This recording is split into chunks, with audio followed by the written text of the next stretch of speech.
Friend को जो अपनी मोम के साथ हिमालय जा रहा था, वो लोग प्लेन में थे, मगर तभी अचानक उनकी प्लेन में कोई गड़बड़ी हो गई, जिससे वो तबाह हो जाता है। इस हादसे में सब मारे गए थे सिवाय डैनी के, क्योंकि वो बच गया था। फिर दो मास्टर्स ने आकर उसकी जान बचाई और वो उसे खुफिया शहर में ले गए, जिसका दरवाजा हर 15 सालों के बाद खुलता है। फिर 15 साल वहाँ गुजारने के बाद वो वापस अपने शहर आता है और सीधा जाता है अपनी कंपनी में, जिसका नाम था ब्रांड कंपनी। सबको यही लग रहा था कि डैनी तो मर चुका है, इसलिए कोई उसे नहीं पहचान रहा था। इसके अलावा न उसने ढंग के कपड़े पहने थे और न ही पाँव में जूते थे, तो इस वजह से धक्के देकर उसे वहाँ से निकाल दिया जाता है। वो जब दोबारा अंदर जाने लगता है तो गार्ड्स उसे रोकने की कोशिश करते हैं। जहाँ वो अपने कुंग फू का इस्तेमाल करता है, जो उसने पिछले 15 सालों में सीखा था, जिससे वो उन गार्ड्स को हरा कर कंपनी के अंदर आ ही जाता है। यहाँ उसकी मुलाकात अपने सौतेले भाई और बहन से होती है। उन्हें देखकर वो काफी खुश हो जाता है और ये समझाने की कोशिश करता है कि मैं ही डैनी हूँ। 15 साल पहले जहाज तबाह वाला जो हादसा हुआ था, उसमें मैं बच गया था, मगर वो लोग उसकी बात का यकीन नहीं करती और गार्ड्स को बतवा कर उसे बाहर दिखवा देती है। जहाँ डैनी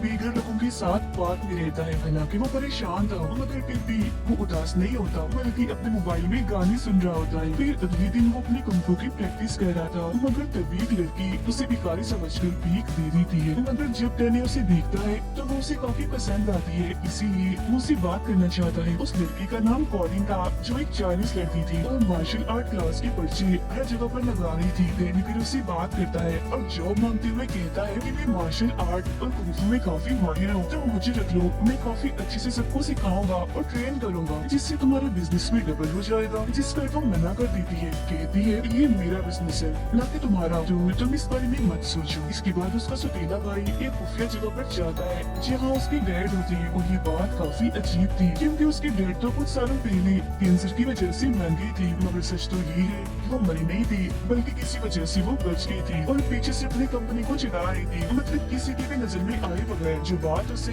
यानी इसकी बेटी को बिल्कुल भी पसंद नहीं है। वो यहाँ अपने डैड को अपने सौतेले भाई डैनी के बारे में बताता है। फिर डैनी अपनी सौतेली बहन से मिलने जाता है, जहाँ वो उसकी चाय में कुछ मिला देती है, जिससे वो बेहोश हो जाता है। और फिर अगले सीन में उसकी आँख एक मेंटल हॉस्पिटल में खुलती है, जहाँ डॉक्टर उसे हिमालय के बारे में पूछते हैं। यानी जहाँ वो अपनी माँ के साथ जा रहा था, तो वो उन्हें हिमालय की तो नहीं, बल्कि उस खुफिया शहर और कुंग फू के बारे में बताता है, जो सुन डॉक्टर उसे पागल समझती है। अब डैनी को फोन करने की इजाजत दे दी जाती है, और क्योंकि उसके पास सिर्फ उस चाइनीज लड़की इन्हीं कॉलिन का ही नंबर था, तो उसे कोई फोन करता है और मदद मांगता है, मगर वो उसकी मदद करने उसे छुड़वाने से साफ साफ मना कर देती है। फिर डैनी का सौतेला भाई कॉलिन के पास जाकर उसे पेपर पर साइन करने का कहता है, जिसमें लिखा था कि डैनी ने मुझे धमकी दी है मारने की, जिसके बदले मैं तुम्हें मार्शल आर्ट स्कूल के लिए बहुत सारे पैसे दूंगा, जिसके लिए वो साफ साफ मना कर देती है। अब इस सारी सूरत हाल पर उसे शक होता है, इसीलिए वो डैनी से मिलने जाती है। अब डैनी की सौतेली बहन को भी इस बात पर शक था कि ये असल डैनी है, इसीलिए वो उसे बहुत सारे बंडिस बेचती है, जो बचपन में हम खाया करते थे। डैनी उन बंडिस में से ब्राउन रंग के सारे बंडिस निकाल देता है, जो उसकी बचपन की आदत थी, जो देखकर उसकी बहन को पता चल जाता है कि ये असली डैनी रैंड है। उधर डॉक्टर्स को भी लग रहा था कि ये असल डैनी है, मगर वो तो अभी भी बार बार उन मास्टर्स और खुफिया शहर की बातें कह रहा था, तो डॉक्टर्स को वो मशकूक लगता है, इसीलिए वो उसे यहाँ से जाने नहीं देती। ये सारी चीजें डैनी के सौतेले डैड भी कैमरास के जरिए देख रहे थे। उसे डैनी अपनी कंपनी के लिए खतरा लग रहा था, तो वो उसे उठवाने के लिए अपने कुछ गुंडे भेजते हैं, मगर वो उनसे काफी लड़ता है और अपने कुंग फू स्टाइल में उन्हें काफी मारकर हरा देता है। जिसके बाद वो अपनी आयरन फिस्ट वाली स्टाइल से मुक्का मारकर हॉस्पिटल का दरवाजा तोड़ देता है और वहाँ से भाग जाता है। जिसके बाद वो सीधा जाता है कॉलिन के स्कूल, उससे भी वो कराटे में हरा देता है, वो भी बड़ी आसानी से। जिस बात से कॉलिन काफी खुश हो जाती है और उसे कुछ कपड़े और यहाँ रहने की इजाजत दे देती है। जिसके बाद वो अपनी सौतेली बहन से मिलने जाता है, जहाँ वो उसे 100 मिलियन की ऑफर देती है। साथ ही ये भी कहती है, मगर तुम्हें अपना नाम बदल कर रहना होगा, ताकि तुम कंपनी के लिए कोई मुसीबत कोई खतरा न बन सको। मगर डैनी को ये बात बिल्कुल भी पसंद नहीं आती। अब वो एक लॉयर यानी एक वकील से मिलता है, और क्योंकि वो भी पहले रैंड कंपनी में काम करती रही, तो डैनी उसे जानता है। वो उसे कुछ ऐसे सवाल पूछती है जो सिर्फ डैनी को ही पता थे, और जब वो उन सवालों की ठीक जवाब देता है, तो उसे ये बात कंफर्म हो जाती है कि ये असली डैनी है। अब ये लॉयर डैनी की मदद करने वाली थी, ताकि कंपनी वापस डैनी को मिल जाए, और ये बात भी सबके सामने वो ले आए कि ये असली डैनी रैंड है। लेकिन उसका सौतेला भाई अपने गुंडे बेचकर वो सारी क्लोज सबूत मिटा देता है, जिससे ये बात साबित होती है कि ये असली डैनी है। मगर डैनी को यहाँ मदद मिल जाती है अपनी सौतेली बहन की तरफ से। उसकी बहन ने उसके लिए एक चीज बनाई थी जिसमें डैनी की उंगलियों के निशान थे जो अब वाले डैनी से मैच हो जाती है, और आखिरकार ये बात साबित हो ही जाती है कि यही असली डैनी है। जिसके बाद उसे कंपनी का आधा हिस्सा मिल गया था और वो बन गया था रैंड कंपनी का मालिक, जिस वजह से उसे आलीशान घर और ऑफिस भी दिया जाता है। रैंड कंपनी एक काफी बड़ी कंपनी थी क्योंकि वो बहुत सारे बिजनेस करती है और दवाइयाँ भी बनाती है। वो लोग बिजनेस से बहुत सारे पैसे कमाती है जो बार डैनी को बिल्कुल भी पसंद नहीं आती। सारी सूरत हाल को देखते हुए वो दवाइयों की कीमतों में कमी कर देता है जो बात किसी को भी पसंद नहीं आती। अब उसका सतीला भाई अपने डैड से मिलने चाहता है जहाँ डैनी भी उसका पीछा करता है, मगर वहाँ हर जगह पर सिक्योरिटी थी, इसीलिए वो खिड़की के जरिए जाने लगता है। यहाँ उसकी बाइक को गलतफहमी होती है, इसीलिए वो उसे धक्का देता है जिससे डैनी बाहर जाकर गिरता है, मगर जब उसे होश आती है तो उसका सतीला भाई उसे गले से लगा लेता है और उस खुफिया जगह पर ले जाता है जहाँ उन दोनों के डैड थे। यहाँ डैनी उससे पूछता है, डैड आप जिंदा कैसे हुए? जिस पर वो कहते हैं, मुझे हैंड ने जिंदा किया था जो बहुत सारे खतरनाक निंजास का लीडर है। उन्होंने मेरा कैंसर का इलाज किया और बदले में मुझे ब्लैकमेल करके मेरी वफादारी ले ली। उसके साथ एक चाइनीज औरत मिली हुई है जिसका नाम मैडम गाओ है, जिसकी बात वो सिर्फ रेस्ट करती है कि अब तुम हैंड से लड़ो और सबको बचा लो और अपनी कंपनी को भी। अगले दिन वो अपनी बहन के साथ था, मगर वो उसे अपने डैड के बारे में कुछ नहीं बताता। फिर जब वो जा रही थी तो कुछ गुंडे आकर उन पर हमला कर देते हैं और उसकी बहन को अगवा करने की कोशिश करने लगती है। तब डैनी उनको रोकता है और काफी बहादुरी से उनका मुकाबला करता है। वो लोग उससे एक कुल्हाड़ी जैसे हथियार से लड़ रही थी, मगर वो फिर भी डैनी के सामने टिक नहीं पाती। एक एक करके गोली टिकाने लगाता रहता है जिससे वो अपनी बहन को अगवा होने से बचा लेता है। अभी दोनों बहन भाई जाते हैं कॉलिन के पास उस मैडम गाँव का पता लगवाने, क्योंकि वो भी चाइनीज थी तो हो सकता है कि कॉलिन उन्हें जानती हो, यानी जिसके बारे में उनके डैड ने बताया था। अब उनकी ये बात सच भी हो जाती है क्योंकि कॉलिन उन्हें एक चाइनीज होटल के बारे में बताती है जिसके लीडर से डैनी बात करने जाता है। जब वो बताता है कि रैंड कंपनी के साथ हमारी एक डील हुई थी, मगर तुम्हारी बहन ने डील हमसे तोड़कर किसी और से कर ली, मतलब कि हमारे साथ धोखा किया। मगर जब डैनी उन्हें हैंड के बारे में बताता है तो उन लोगों का मुंह बंद हो जाता है और फिर वो लोग वहाँ से चले जाते हैं। मगर बाद में वो लोग डैनी को एक पार्सल भेजते हैं जिसमें हैंड का ही बनाया हुआ एक ड्रग, एक नशा था, साथ ही एक लोगो, एक निशान भी था जो आयरन फिस्ट के ड्रैगन का था जो डैनी के सीने पर भी बना हुआ था। फर्क सिर्फ इतना था कि उसमें पंख नहीं थे। इसके बाद हम देखते हैं कि मैडम गाओ इन्हें जो हैंड के साथ मिली हुई है इस ड्रग नशे के काम में, वो अपने बिजनेस को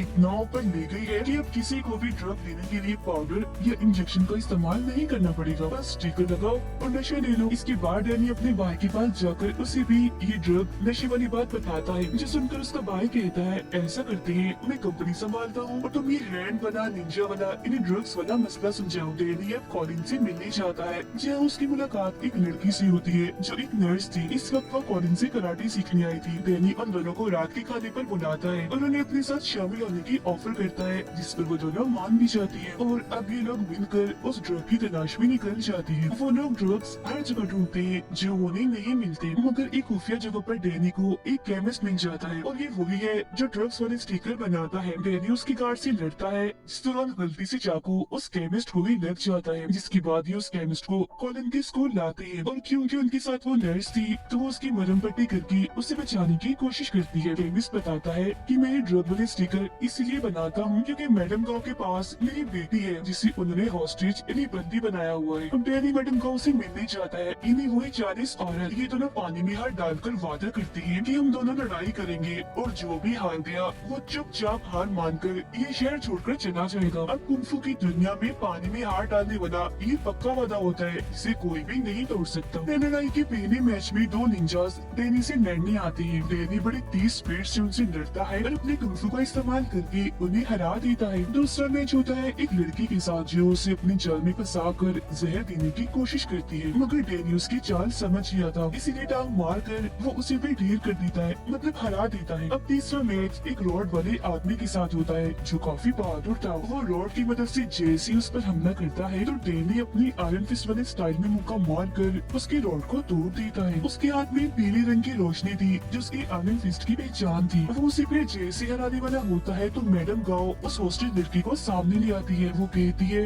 अगर तुम ना हारे और तुमने मेरे बंदे को हरा दिया तो मैं केमिस्ट की बेटी यानी इस हॉस्टेज लड़की को मार दूंगी। तब ना चाहती हुए भी डैनी को हारना ही पड़ता है, सिर्फ उस लड़की के लिए, जिसका मतलब ये था कि उस गाँव ने अपना वादा तोड़ दिया था और पक्की वादे वाली सारी बात बकवास है। अब डैनी को गाँव पर इतना गुस्सा आता है कि उस पर हमला करने के लिए जाता है, मगर गाँव कोई आम औरत नहीं थी, उसके पास भी शक्तियाँ थी जिनका इस्तेमाल करके वो डैनी को दूर फेंक के मारती है। अब तो अनजान लोग डैनी के डेड के पास आते हैं और उसकी उंगली काटने की कोशिश करते हैं, क्योंकि वो उसे इस बात की सजा देना चाह रही थी कि तुमने हैंड के बारे में डैनी को बता दिया। मगर उसके डैड यहाँ मुकर जाते हैं, कहते हैं मैं तो डैनी नाम की किसी इंसान को जानता तक नहीं और तुम उसे मेरा बेटा बना रही हो। तभी इधर डैनी भी आ जाता है, जिसे देखकर उसके डैड फौरन उन गुंडों पर हमला कर देते हैं। डैनी भी इनसे लड़ता है और उन्हें मारकर अपनी भाई को इनकी लाशों को ठिकाने लगाने का काम देता है। अब अगले दिन डैनी ने अपने सीनियर्स को एक खत देना था जो बहुत जरूरी था, मगर वो खत की बजाय उन्हें अपना लेक्चर देता है, जिसमें वो उन्हें उस खुफिया जगह जहाँ उसने बचपन गुजारा और मास्टर्स के बारे में बताता है। तब इस बात से गुस्सा होकर सीनियर्स उन तीनों बहन भाइयों को ही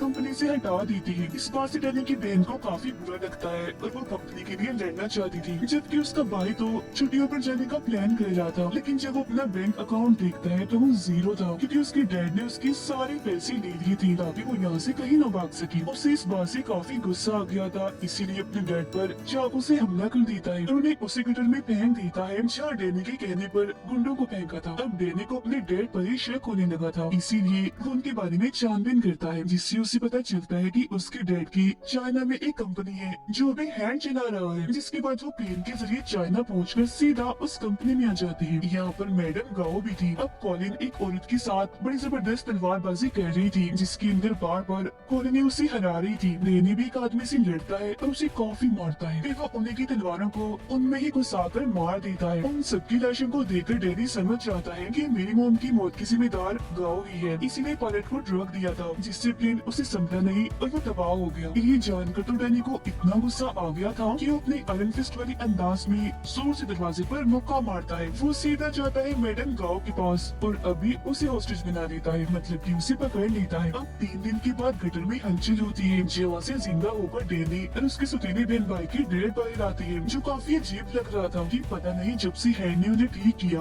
वो तो जैसे अमर बन गई, मर ही नहीं रही थी। वो बाहर आकर सीधा जाते हैं अपने बेटे यानी डैनी की भाई के पास और उसे कहते हैं मैंने तुम्हें माफ कर दिया, अब तुम भी मुझे माफ करके सुलह कर लो। मगर वो नहीं मानता, यानी वो अपने डैड से सुलह नहीं करता। तो उसे मसा खाने के लिए उसके डैड उसकी गाड़ी में ड्रग्स रख दी थी, जिससे पुलिस उसे पकड़ नहीं थी। वो ड्रग्स लेता रहता था, तो मेडिकल रिपोर्ट से भी ये बात साबित हो ही जाती है कि ये ड्रग उसी का है। वो पुलिस को काफी समझाने की कोशिश करता है कि ये मेरे डैड की जान है, वो मुझे फंसा रहे हैं, मगर कोई भी उसकी बात पे यकीन नहीं करता, क्योंकि उसके डैड की तो काफी साल पहले कैंसर की वजह से मौत हो गई है और वो तो जेल में हो गया था। इसीलिए उसके डैड अपनी बेटी को अपने काम के लिए इस्तेमाल करते हैं, उसे अपना राज भी बता देती है, जो सुनकर वो हैरान तो थी मगर काफी खुश हो गई थी, क्योंकि उसे लग रहा था कि मुझे मेरे डैड मिल गए। मगर वो उसे सिर्फ अपना मकसद ही निकलवाना चाहती थी। डैनी ने मैडम गाओ को कॉलिन के स्कूल में कैद किया हुआ था। कॉलिन की हालत काफी खराब हो जाती है, क्योंकि उसे जहर की एक गोली लग गई थी और ये गोली जहर था जिसे गाओ भी इस्तेमाल करती है। कॉलिन मरने वाली थी,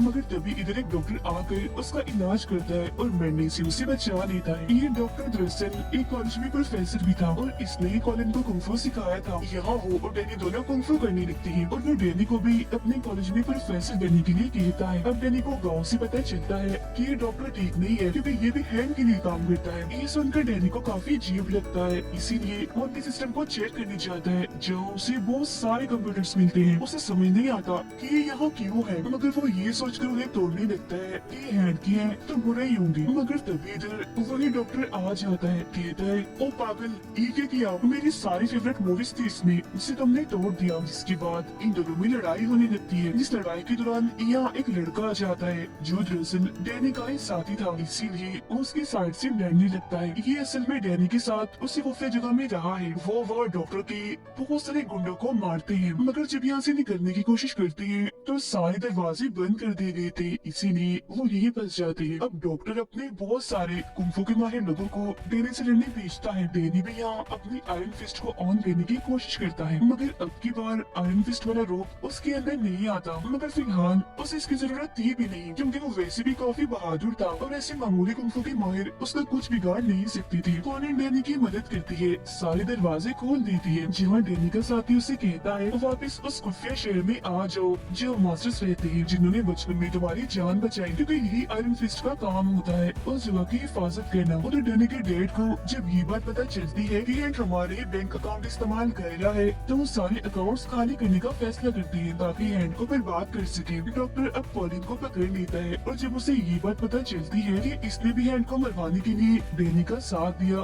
तो वो अपने साथियों को कहता है कि इसे मार दो, और वो भी बहुत बुरे तरीके से। मगर वो कैसे भी करके खुद को आजाद कर लेती है और वहाँ से निकल जाती है। जब वो बाहर गुंडों से लड़ रही थी तो तभी इधर डैनी आ जाता है और कॉलिन को संभालता है। जेल में डॉक्टर डैनी की सौतेले भाई से मिलने जाता है और ऑफर करता है अगर तुम्हारे डैड को मार दिया जाए तो मैं तुम्हें कंपनी का चीफ बना दूंगा, क्योंकि अब कंपनी मेरी संभाल रहा हूँ। जब वो डॉक्टर की बात मान लेता है और ये लोग उस खुफिया जगह पर हमला करती है जहाँ उनकी डैड रहती थी। यहाँ का डैनी का सौतेला भाई कहता है मेरे डैड को मार दो लेकिन मेरी बहन को कुछ मत करना। तब डॉक्टर उसकी बहन की तरफ गन से इशारा करता है और गोली चलाते हुए कहता है ये वाली बहन, जिससे जाहिर है गोली चलने से उसकी मौत हो जाती है। इसके बाद डॉक्टर डैनी को वीडियो कॉल करके वहाँ की सारी सूरत हाल दिखाता है, मतलब कि उसकी सौतेली फैमिली कितनी बुरी है। ये देख कर डैनी खुद को उसके हवाले कर देता है कि मैं कितना पागल था। अपने सौतेले बाप बहन भाई जितने बुरे लोग थे उन्हें बचाने की कोशिश कर रहा था, उनका साथ दे रहा था। अब डॉक्टर डैनी को मारना नहीं बस उसकी शक्तियाँ लेना चाहता था, इसीलिए वो उसे अपने साथ लेकर जा रहा होता है। मगर तभी इधर डैनी का साथी आकर उसकी जान बचा लेता है। वो सभी गुंडों से काफी लड़ता है। कॉलिन और डॉक्टर के बीच भी काफी लड़ाई होती है। हालांकि वो उसकी स्टूडेंट थी